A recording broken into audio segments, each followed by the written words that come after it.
जय राम जी की। श्री वाल्मीकि रामायण अयोध्या कांड 85वां सर्ग। गुह और भरत की बातचीत तथा भरत का शोक।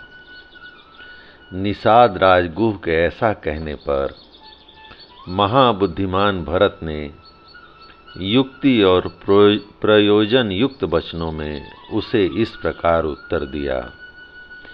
भैया, तुम मेरे बड़े भाई श्री राम के सखा हो, मेरी इतनी बड़ी सेना का सत्कार करना चाहते हो, यह तुम्हारा मनोरथ बहुत ही ऊंचा है। तुम उसे पूर्ण ही समझो। तुम्हारी श्रद्धा से ही हम सब लोगों का सत्कार हो गया। यह कहकर महातेजस्वी श्रीमान भरत ने गंतव्य मार्ग के हाथ के संकेत दिखाते हुए पुनः गुह से उत्तम वाणी में पूछा। यह कहकर महातेजस्वी श्रीमान भरत ने गंतव्य मार्ग को हाथ के संकेत से दिखाते हुए गुह से उत्तम वाणी में पूछा। हे निषाद राज, इन दो मार्गों में से किसके द्वारा मुझे भरद्वाज मुनि के आश्रम पर जाना होगा? गंगा के किनारे का यह प्रदेश तो बड़ा गहन मालूम होता है, इसे लांघ कर आगे बढ़ना कठिन है। बुद्धिमान राजकुमार भरत का यह वचन सुनकर वन में विचरने वाले गुह ने हाथ जोड़कर कहा, महाबली राजकुमार, आपके साथ बहुत से मल्लाह जाएंगे जो इस प्रदेश से पूर्ण परिचित तथा भली भांत सावधान रहने वाले हैं। इनके सिवा मैं भी आपके साथ चलूंगा। परंतु एक बात बताइए, अनायास ही महान पराक्रम करने वाले श्री रामचंद्र जी के प्रति आप कोई दुर्भावना लेकर तो नहीं जा रहे? आपकी यह विशाल सेना मेरे मन में शंका सी उत्पन्न कर रही है। ऐसी बात कहते हुए गुह से आकाश के समान निर्मल भरत ने मधुर वाणी में कहा, निषाद राज, ऐसा समय कभी न आए। तुम्हारी बात सुनकर मुझे बड़ा कष्ट हुआ। तुम्हें मुझ पर संदेह नहीं करना चाहिए। श्री रघुनाथ जी मेरे बड़े भाई हैं, मैं उन्हें पिता के समान मानता हूँ। कुकस्य कुलभूषण श्री राम वन में निवास करते हैं, अतः उन्हें लौटा लाने के लिए जा रहा हूँ। गुह, मैं तुमसे सच कहता हूँ, तुम्हें मेरे विषय में कोई अन्यथा विचार नहीं करना चाहिए। भरत की बात सुनकर निषाद राज का मुंह प्रसन्नता से खिल उठा। वे हर्ष से भरकर पुनः भरत से बोले, आप धन्य हैं जो बिना प्रयत्न के हाथ में आए हुए राज्य को त्याग देना चाहते हैं। आपके समान धर्मात्मा मुझे इस भूमंडल में कोई नहीं दिखाई देता। कष्टप्रद वन में निवास करने वाले श्री राम को जो आप लौटा लाना चाहते हैं, इससे समस्त लोकों में आपकी अक्षय कीर्ति का प्रसार होगा।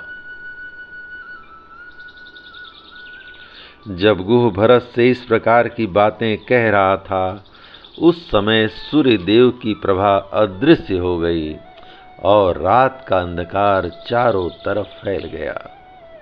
गुह के बर्ताव से श्रीमान भरत को बड़ा संतोष हुआ और वे सेना को विश्राम करने की आज्ञा दे शत्रुघ्न के साथ शयन करने के लिए गए।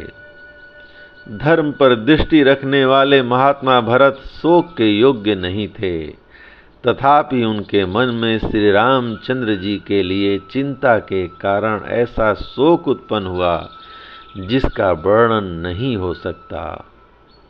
जैसे वन में फैले हुए दवानल से संतप्त हुए वृक्ष को उसके खोखले में छिपी हुई आग और भी अधिक जलाती है, उसी प्रकार दशरथ मरण जन्य चिंता की आग से संतप्त हुए।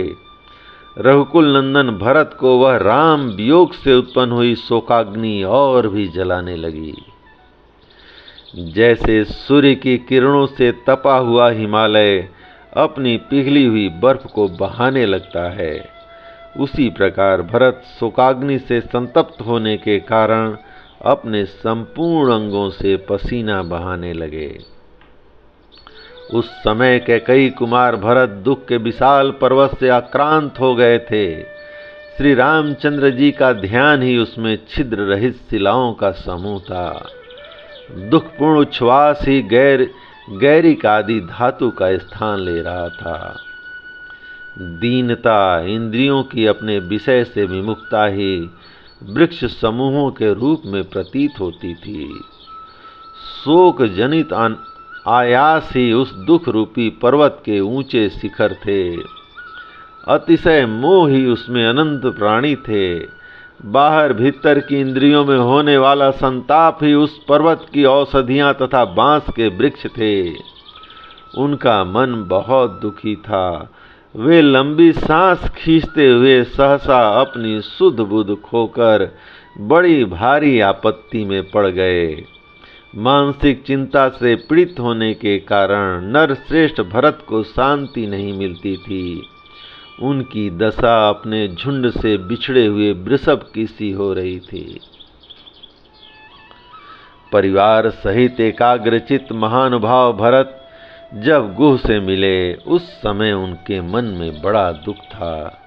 वे अपने बड़े भाई के लिए चिंतित थे। अतः गुह ने उन्हें पुनः आश्वासन दिया।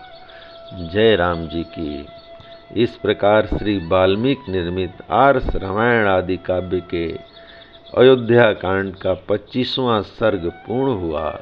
जय राम जी की। राम कृपा। जय राम जी की। राम कृपा। जय राम जी की।